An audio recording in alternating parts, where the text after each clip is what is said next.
بسم اللہ الرحمن الرحیم۔ اسماعیل بن ابراہیم نے ابو حیان سے، انہوں نے ابو ذرہ بن عمرو بن جریر سے، اور انہوں نے حضرت ابو ہریرہ رضی اللہ تعالی عنہ سے روایت کی، کہا رسول اللہ صلی اللہ علیہ وآلہ وسلم ایک دن لوگوں کے سامنے تشریف فرما تھے۔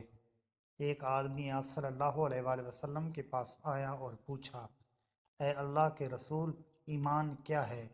آپ نے فرمایا، تم اللہ تعالیٰ، اس کے فرشتوں، اس کی کتاب، قیامت کے روز اس سے ملاقات اور اس کے سامنے حاضری، اور اس کے رسولوں پر ایمان لاؤ، اور آخری بار زندہ ہو کر اٹھنے پر بھی ایمان لے آؤ۔ اس نے کہا، اے اللہ کے رسول، اسلام کیا ہے؟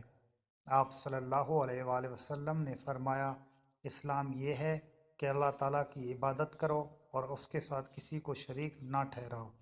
لکھی یعنی فرض کی گئی نماز کی پابندی کرو، فرض کی گئی زکوٰۃ ادا کرو، اور رمضان کے روزے رکھو۔ اس نے کہا، اے اللہ کے رسول، احسان کیا ہے؟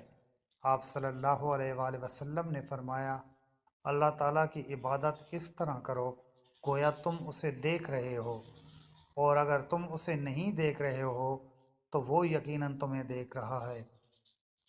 اس نے کہا، اے اللہ کے رسول، قیامت کب قائم ہوگی؟ آپ صلی اللہ علیہ وآلہ وسلم نے فرمایا، جس سے سوال کیا گیا ہے وہ اس کے بارے میں پوچھنے والے سے زیادہ آگاہ نہیں، لیکن میں تمہیں قیامت کی نشانیاں بتا دیتا ہوں۔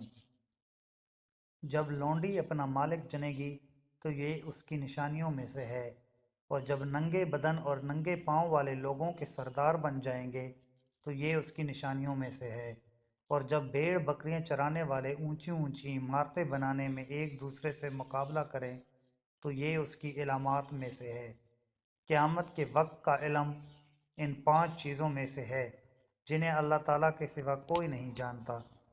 پھر آپ صلی اللہ علیہ وآلہ وسلم نے یہ آیت پڑھی، بے شک اللہ تعالیٰ ہی کے پاس قیامت کا علم ہے، وہی بارش برساتا ہے، وہی جانتا ہے کہ ارحام یعنی ماؤں کے پیٹوں میں کیا ہے۔ کوئی ضرور نہیں جانتا کہ وہ کل کیا کرے گا، نہ کسی متنفس کو یہ معلوم ہے کہ وہ زمین کے کس حصے میں فوت ہوگا۔ بلا شبہ اللہ تعالیٰ علم والا خبردار ہے۔ حضرت ابو ہریرہ رضی اللہ تعالیٰ عنہ نے کہا، پھر وہ آدمی واپس چلا گیا تو رسول اللہ صلی اللہ علیہ وآلہ وسلم نے فرمایا، اس آدمی کو میرے پاس واپس لاؤ۔ صحابہ کرام رضی اللہ تعالیٰ عنہم اسے واپس لانے کے لیے بھاگ دوڑ کرنے لگے تو انہیں کچھ نظر نہ آیا۔